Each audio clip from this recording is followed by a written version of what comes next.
Get his stuff out of the garage, Greg. Buyer's coming Saturday. Vanessa Crawford yelled that into a phone at 11:47 p.m. on the front porch of my house, 3 weeks before I was scheduled to come home from a deployment in Romania. Behind her, her husband and a contractor were dragging my deployment trunks down my driveway in the rain, headed for a dumpster. The trunks held my late father's medals, my daughter's old artwork, and 7 years of property records. The brick rancher behind her was mine. The deployment she was exploiting was a NATO rotation. The foreclosure auction she was running through the HOA was, under federal law, void the moment she signed it. She didn't know I was about to come home early. She didn't know my JAG attorney. She didn't know about the 3 other deployed soldiers whose homes she had already stolen. By Monday, in a federal courtroom, her 6-year scam was going to collapse in 10 minutes flat. Comment below. Where are you watching from? My name is Daniel Reyes Kerrigan, but everybody who has known me for more than 10 minutes calls me Danny. I'm an Army Master Sergeant, 18Z, which is the senior NCO rank in Special Forces.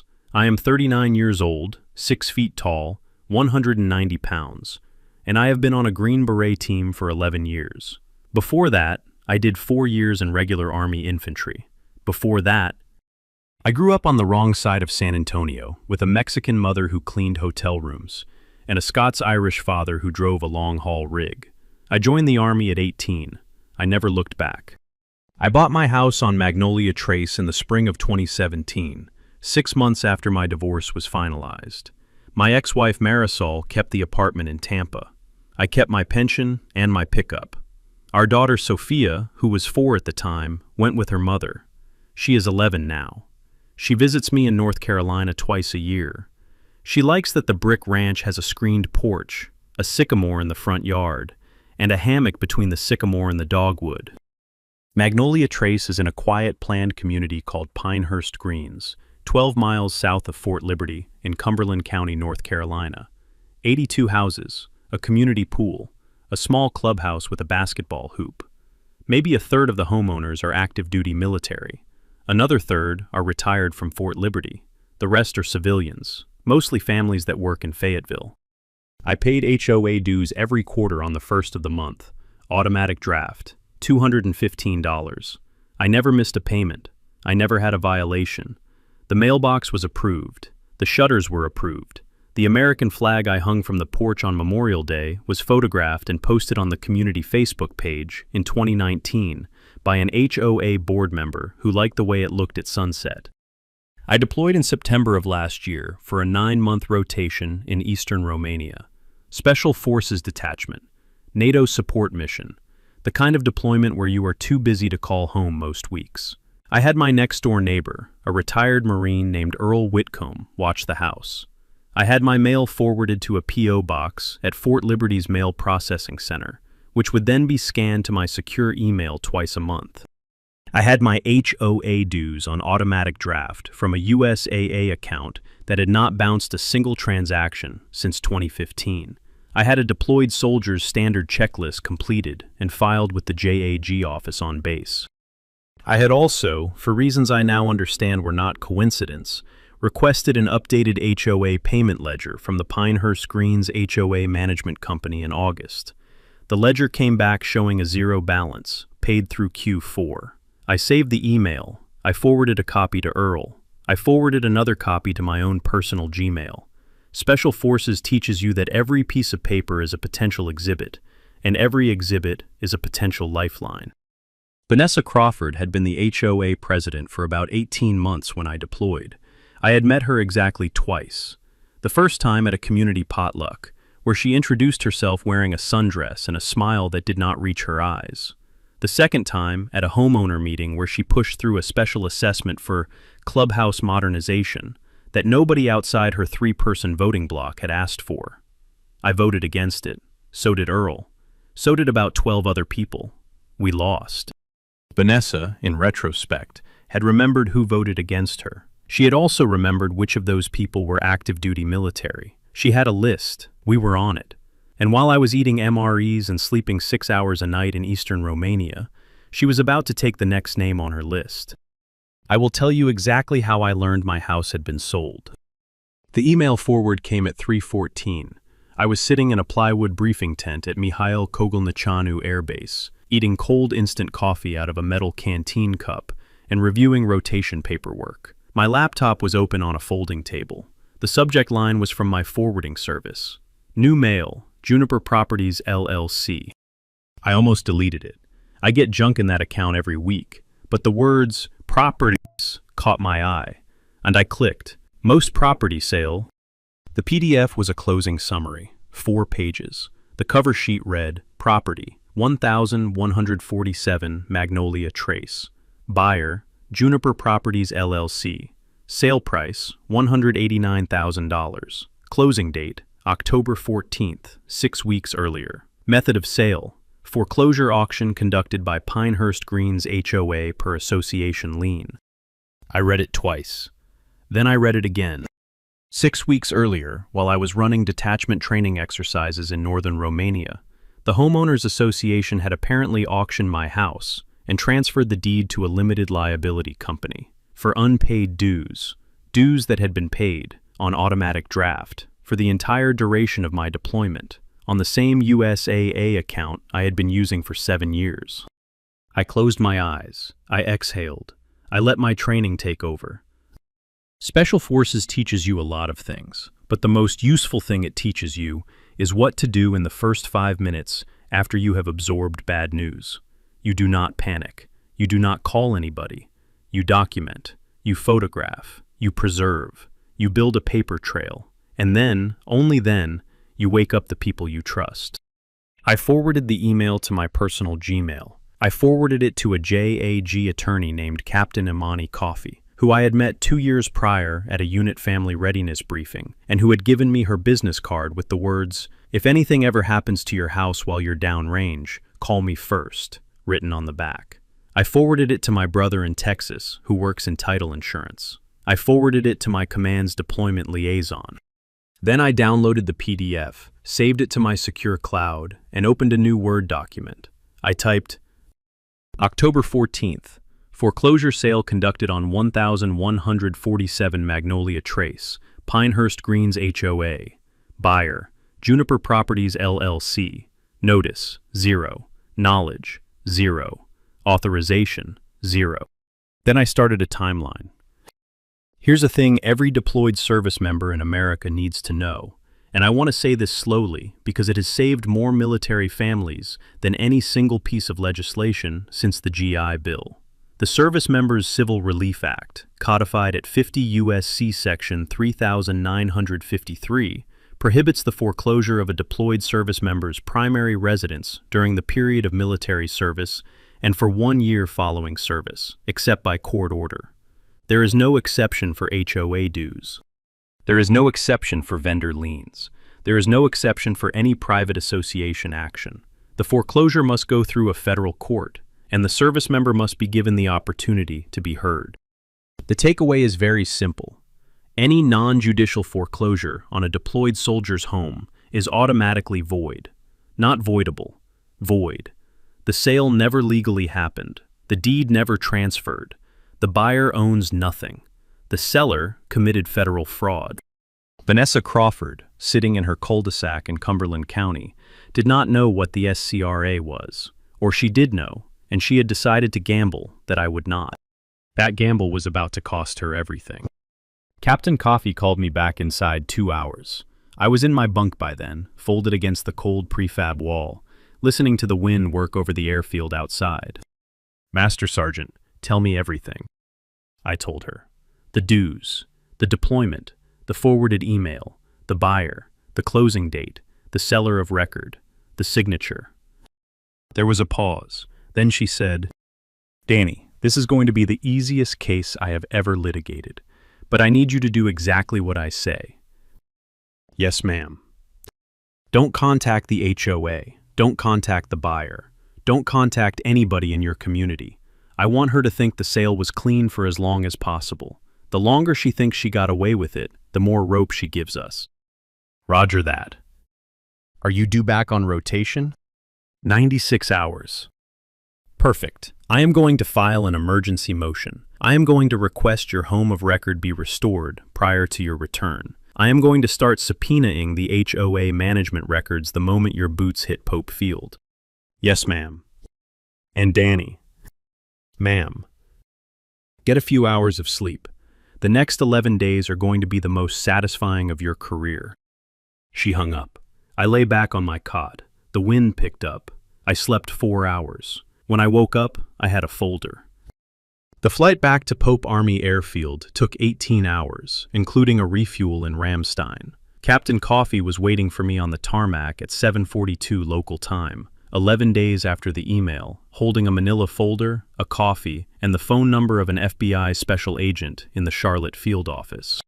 She walked me to her sedan. We sat in the parking lot. I had not yet been home. I had not yet seen Earl. I had not yet talked to anyone in Pinehurst Greens. Vanessa Crawford has done this before. Define before. In the last 6 years, 3 other deployed military homeowners in Pinehurst Greens have lost their houses to HOA foreclosure auctions. All 3 sales went to LLCs that share an EIN registration date and a Florida-based registered agent. All 3 properties were resold within 90 days at a markup averaging $78,000. I let that sit. 3 other military families. 3 other military families. Where are they now? 2 are still on active duty. 1 was medically retired and lives outside Fayetteville. None of them know that the sale of their home was illegal. All 3 accepted the loss. They believed the foreclosure was final. The HOA management company sent them very polite letters, saying their dues were unpaid and the lien had been enforced. I felt something shift in my chest, the kind of shift that used to mean the next phase of an operation. Captain, we are going to get those families their houses back too. She smiled the way only military lawyers smile when they realize the case in front of them is bigger than the one they were hired to argue. I was hoping you'd say that. She handed me the folder. Inside were the names. Sergeant First Class Marcus Boudreau, 82nd Airborne, deployed to Iraq in 2019 when his house was sold. Captain Lena Ortega, Army Aviation, deployed to Kuwait in 2021. Staff Sergeant David Eubanks, Special Forces medic, deployed to Niger in 2022. All 3 of them had been Pinehurst Greens homeowners. All 3 of them had lost their homes during deployment. All 3, according to public records, had simply moved on. The shell companies that had purchased their homes were registered to a Pinehurst Greens HOA board treasurer named Gregory Crawford, Vanessa's husband. Gregory owned a small real estate brokerage called Crawford Property Group. Crawford Property Group had handled the resales of all 3 previously stolen houses and had collected commissions averaging $11,000 per transaction. The Crawfords had stolen approximately $1.5 million from active duty military families over 6 years. I closed the folder. I closed my eyes. I felt the engine of an old, familiar discipline come online. Here's a thing about military training that does not show up on any recruiting poster. When the world goes sideways, when the betrayal lands at your feet, your body knows the difference between a problem you can shoot and a problem you have to outthink. A trained soldier does not aim at the second kind of problem. He doesn't punch the wall. He doesn't curse. He files. He archives. He sequences. He prepares. I sat in Captain Coffee's car and prepared. By 1300, we had a written list of every action item for the next 72 hours. By 1500, Captain Coffee had filed an emergency motion with the United States District Court for the Eastern District of North Carolina, seeking a temporary restraining order against Juniper Properties LLC, the Pinehurst Greens HOA, Gregory Crawford, and Vanessa Crawford. By 1630, the Crawford's attorney had been served at his Fayetteville office. He had no idea what the SCRA was. Earl Whitcomb called me at 1714.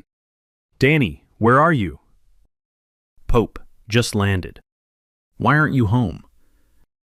I did not answer. He did not need an answer. He had been a Marine. He understood operational silence. You should know, he said. There is a young couple in your house, with a baby. They paid $194,000 for it 3 weeks ago.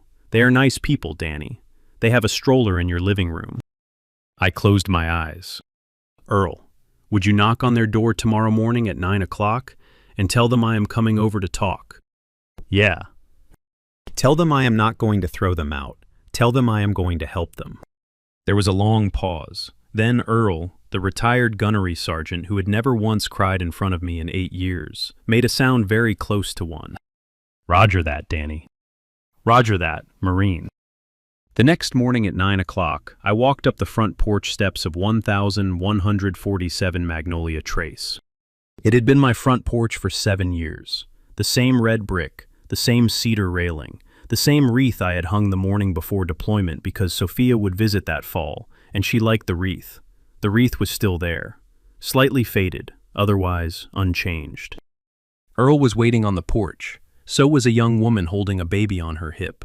She was 26, maybe 27. She wore a Wofford College hoodie and house slippers. She looked terrified. "Master Sergeant Reyes Kerrigan?" "Just Danny, ma'am." "I'm Hannah Lake. This is my son, Theo. My husband, Joe, is at work. We bought this house 3 weeks ago. We have a deed. We have a mortgage. We have title insurance. She stopped. Her eyes filled. I held up my hand, slow, the way you signal to a frightened animal. "Mrs. Lake, I am not throwing you out of this house. I am not asking you to leave today. I want you to understand something very clearly before we talk about anything else. You are an innocent buyer. You have done nothing wrong. The people who sold this house to you committed a federal crime. I am here to make sure you do not lose anything in the process of unraveling what they did." Hannah Lake started crying. The baby started crying. Earl, behind her, put a hand on her shoulder. "Come inside, Danny." I went inside. The house was the same. The kitchen smelled like coffee. The living room smelled like baby formula. Sophia's old purple stuffed elephant was sitting on top of a moving box in the corner. Hannah and Joe Lake had not unpacked it because the box was labeled Sophia. Hannah had been nervous about touching it. I sat at my own kitchen table, which the Lakes had not had time to replace.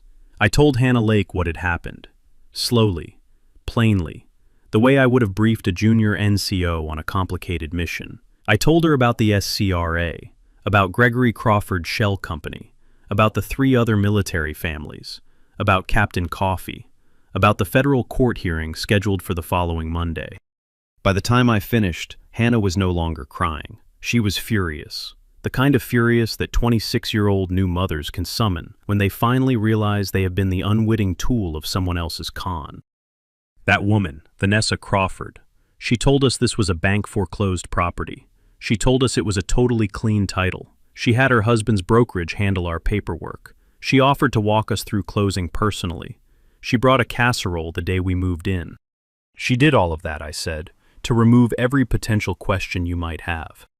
Hannah Lake stared at the coffee mug in her hand. Then she stood up. She walked to a small, antique secretary desk in the corner, opened the drawer, and pulled out a manila folder. She set it on the table. "Master Sergeant, I am a paralegal. I work for a real estate attorney in Fayetteville. The day after we moved in, something felt wrong. I started saving every email Vanessa sent me. I started saving every voicemail. I have her offering to falsify a date on closing paperwork. I have her telling Joe to not call the original mortgage holder because she handled all of that. I have a text from Gregory Crawford that says, 'Don't worry about the deployed guy. He won't be back for 6 months.'" Earl whistled, low. "Mrs. Lake, would you be willing to bring that folder to court on Monday?" "Master Sergeant, I will bring it on a silver platter, with my husband, and with our title insurance attorney, and our notary." The baby gurgled. The coffee maker dripped. Vanessa Crawford had no idea what was about to happen. I stood up. I shook Hannah's hand. I walked out onto the porch with Earl. We stood for a moment, looking out at the cul-de-sac. "Danny, there's one more thing you need to know." "What?" "Vanessa Crawford has been bragging to half the cul-de-sac that she's about to make another sale." "Whose house?" Earl pointed at a small brick rancher 3 doors down. The kind of rancher with a single yellow ribbon tied to the mailbox. "Sergeant First Class Bobby Ng, 82nd Airborne, deployed to Korea last week." I felt the shift again. "Earl, come to court on Monday. I'll wear my service blues." Captain Imani Coffee was 36 years old, had a JD from Wake Forest, had been an Army JAG officer for 10 years, and had grown up in Goldsboro, North Carolina, the daughter of a Marine staff sergeant and a public school principal. She was 5'2".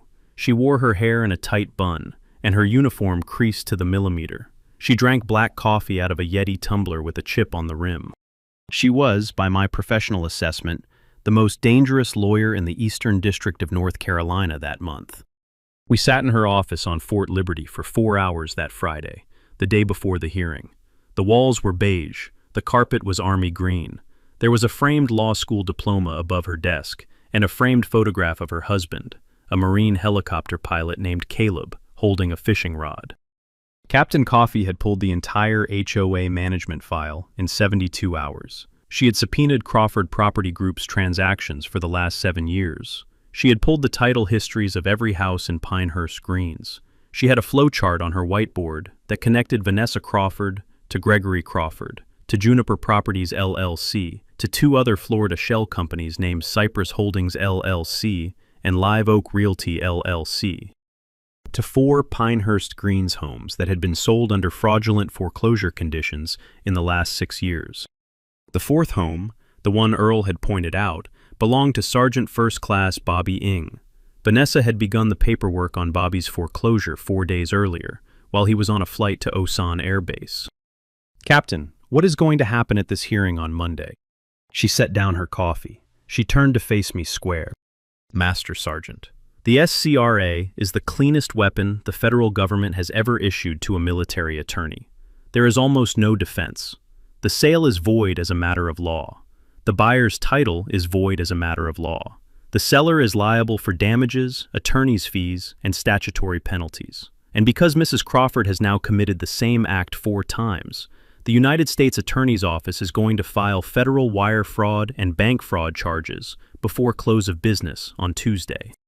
"How long does the hearing take?" She actually laughed, a short, pleased laugh. "Danny, the hearing will take 10 minutes, maybe 12. The judge will read the SCRA aloud. He will void the sale. He will order the deed restored. He will enjoin Mrs. Crawford from any further HOA action against any military homeowner pending federal investigation. The clock starts when he gavels in. He will be done before he finishes his coffee." I looked at the flowchart again. I looked at the 4 families on the whiteboard. "Captain, one favor. I want all 4 families in the courtroom. I want Marcus Boudreaux. I want Lena Ortega. I want David Eubanks. I want Hannah Lake. I want Bobby Ing on a phone if we can get him." Captain Coffee nodded once, the way a junior officer nods when she already had the same plan. "Danny, I called all 4 of them this week. Boudreaux and Ortega flew in last night. Eubanks drove up from Spartanburg this morning. Bobby Ing is going to join by video link from his unit ops center in Korea." I looked at her for a long second. "Captain Coffee, you are very, very good at this." She picked up her coffee. She tipped it toward me. Quiet smile. "I know, Danny. Now go get some sleep." I did not sleep much that weekend. I spent Saturday morning at Marcus Boudreaux's hotel. He had flown in from Louisiana, where he had taken a logistics job after his medical retirement in 2022. He was 41, 2 kids. When the Pinehurst Greens HOA had taken his house in 2019, he had been deployed to Iraq, watching a man named Larry from his unit get medevaced for a leg wound. By the time he came home, his house was gone, his deed was in someone else's name, and his belongings were in a storage unit in Spring Lake. He had paid the storage unit fees out of pocket for 3.5 years before he could afford to retrieve them.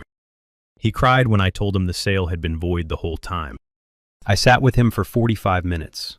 I let him talk. He told me about his daughter, who had refused to sleep in her bed in their new apartment for 6 months because she missed the carpet in her old bedroom. He told me his wife had filed for separation in 2021 because she could not handle the financial stress. They had reconciled in 2023. I held his shoulder for a moment when he stood up. "Master Sergeant, I'll be in court Monday. Wear your dress blues, Marcus." He nodded. Saturday afternoon, I drove out to a small farmhouse outside Spartanburg to meet David Eubanks. He had been a Special Forces medic. He had lost his Pinehurst Greens house in 2022 while deployed to Niger. He had not bought another house since. He had been renting a single-bedroom apartment above a feed store. He had not, he told me, been able to bring himself to enter the housing market again. We did not need to say much. Special Forces medics speak the same language, whether they are deployed or retired. His old Belgian Malinois, Falco, rested his head on my boot for 15 minutes. Danny, thank you for coming to get me. You'd have come for me, brother. Damn right I would. Sunday morning I drove to a townhome complex in Raleigh, where Captain Lena Ortega was now stationed at Pope Field's NCO Training Command. She had lost her Pinehurst Greens house in 2021 while deployed to Kuwait. She had taken the loss harder than the others because she had been pregnant with her second child at the time. The miscarriage that followed 3 weeks after the foreclosure notice was not, the doctors said, caused by stress alone, but she had carried that math with her ever since. She did not cry. She listened. She wrote notes on a yellow legal pad while I spoke. When I finished, she looked up at me and said, "Master Sergeant, I will be in that courtroom in dress greens, and I will be the calmest person in the room. I want to look that woman in the eye." "Yes, ma'am." Sunday afternoon, I drove back to Cumberland County. I stopped at Earl Whitcomb's house. We sat on his back porch. He had a sweet tea waiting. His old Marine Corps shadow box was on the wall behind us. "Danny, how does it feel?"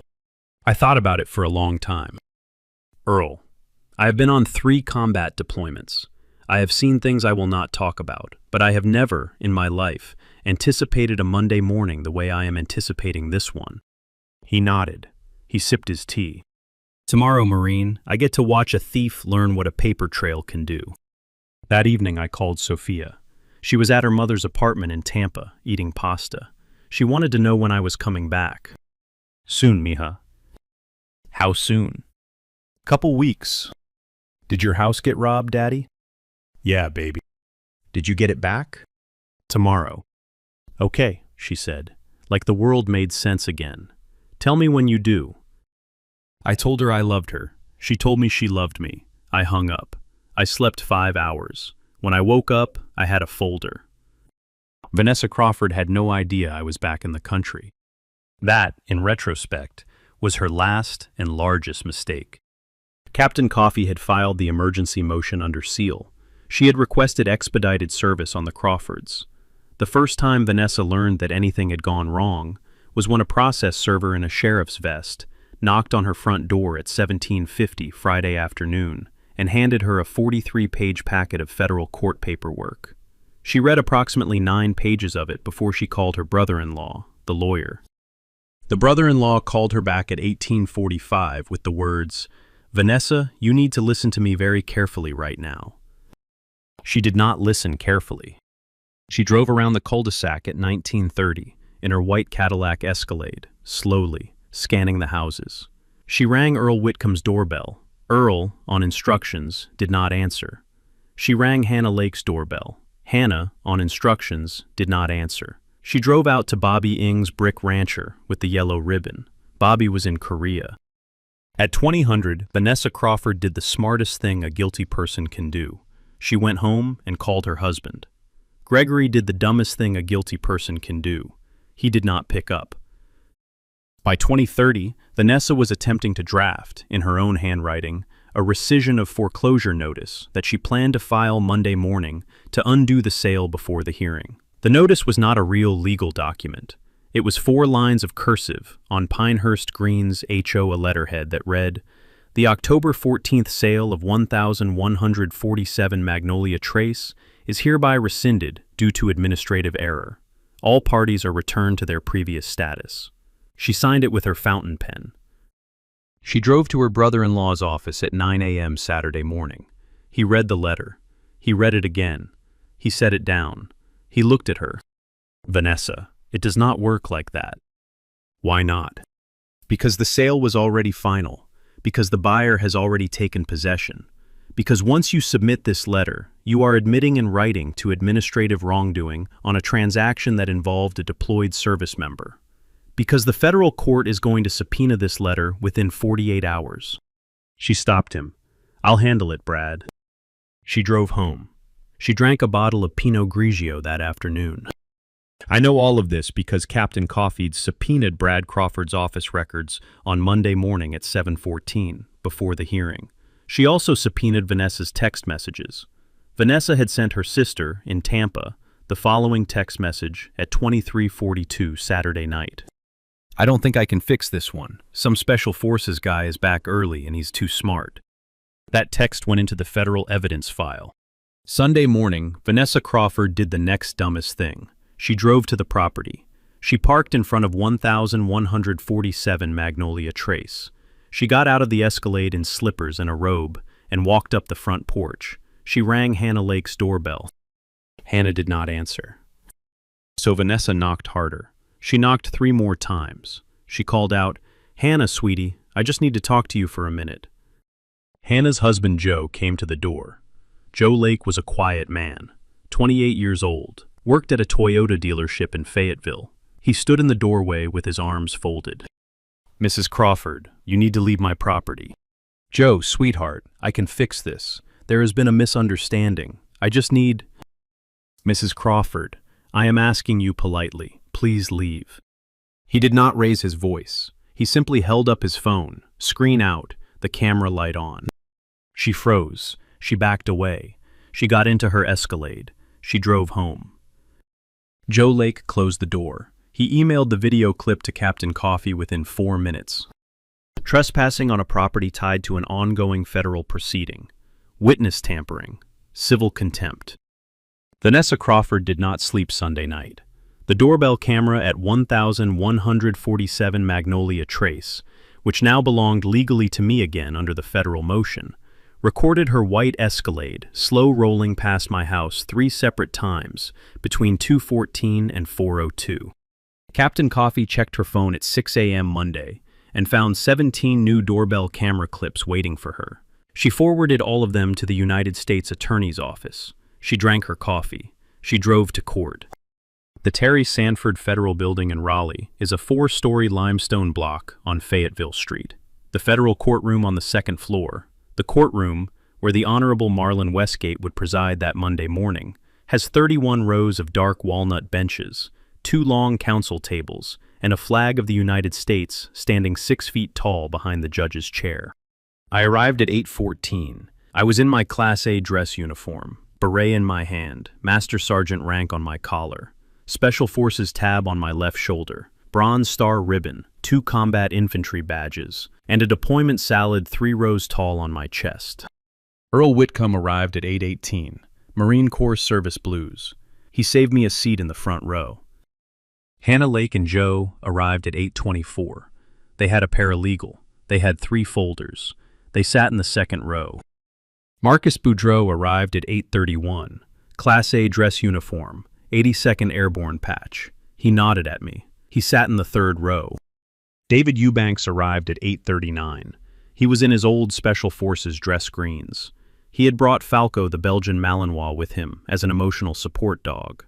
Falco wore a USA flag bandana. The bailiff did not say a word. Captain Lena Ortega arrived at 8:47.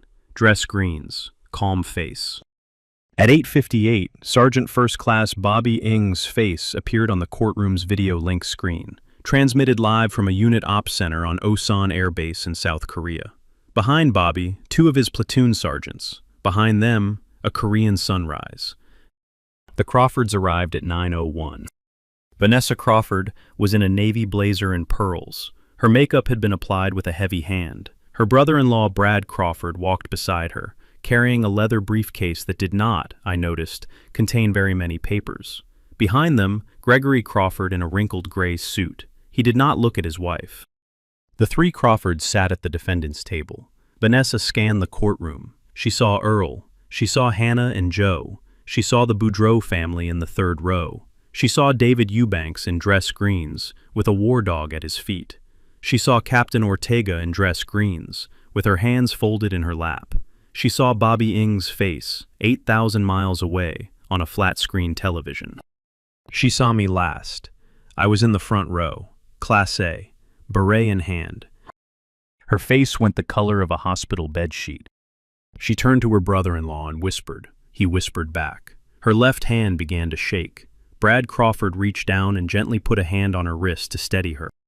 The bailiff called us all to rise. The Honorable Marlon Westgate entered the courtroom at 9:09. 64 years old, federal bench appointee since 2014. Vietnam veteran, black robe, gray hair, the kind of measured movement that cost him 50 years of practice to refine. He sat. We sat.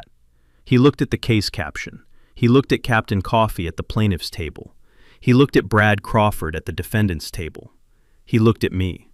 He looked at the row of dress uniforms behind me. He looked at Vanessa Crawford for 1 full second. Then he opened his bench book. Counsel, before we begin, I want to make something clear. I have read every page of the plaintiff's emergency motion. I have read every page of the supporting exhibits. I have read the SCRA. We will proceed promptly. Captain Coffee, you may proceed. Judge Marlon Westgate took 10 minutes to dismantle 6 years of fraud. 9:12. Captain Coffee, please read into the record the relevant text of 50 U.S.C. Section 3953. Captain Coffee read it. Slow. Clear. The law that prohibits non-judicial foreclosure of a deployed service member's primary residence. Word for word. The entire courtroom listened. Falco, the Belgian Malinois, listened. Bobby Ng on the screen from Korea listened. 9:14. Captain Coffee, do you have evidence that Master Sergeant Reyes Kerrigan was on active military duty on October 14th of last year? I do, Your Honor. Certified deployment order. The bailiff handed it to the judge. The judge read it, set it on his bench. 9:15. Do you have evidence that the Pinehurst Greens Homeowners Association conducted a non-judicial foreclosure sale of the plaintiff's primary residence on October 14th of last year? I do, Your Honor. Closing summary, deed transfer, auction notice. The bailiff handed them up. Read. Bench. 9:16. Do you have evidence that the defendants conducted similar non-judicial foreclosures against the primary residences of Sergeant First Class Boudreaux, Captain Ortega, and Staff Sergeant Eubanks during their respective periods of active duty deployment? I do, Your Honor. 3 additional bound packets. The bailiff handed them up. 9:18. Mr. Crawford, do your clients dispute any of the documentary evidence the plaintiff has produced? Brad Crawford stood. He cleared his throat. Your Honor, my clients. Mr. Crawford, the question is yes or no. A long pause. No, Your Honor, they do not. 9:19. Judge Westgate set down his pen. He looked at Vanessa Crawford. He let 3 full seconds pass. The kind of 3 seconds that, in a federal courtroom, feel like a long winter. Mrs. Crawford, you authorized 4 sales. Your Honor, Mrs. Crawford, you authorized 4 sales. She stopped. She nodded. Her chin began to tremble. Yes, Your Honor. All 4 sales involved active-duty military service members. Yes, Your Honor. None of those 4 sales were authorized by a federal court. No, Your Honor. None of those 4 service members received notice prior to those sales. No, Your Honor. All 4 sales are void. A pause. Yes, Your Honor. 9:21. The judge picked up his pen.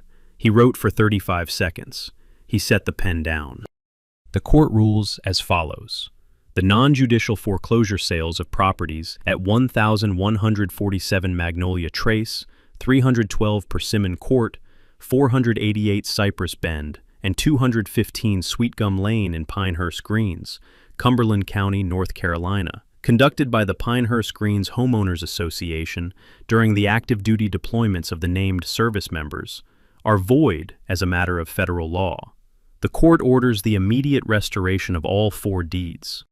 The court orders the Pinehurst Greens HOA to cease all foreclosure activity against any military homeowner in good standing, pending resolution of the federal investigation.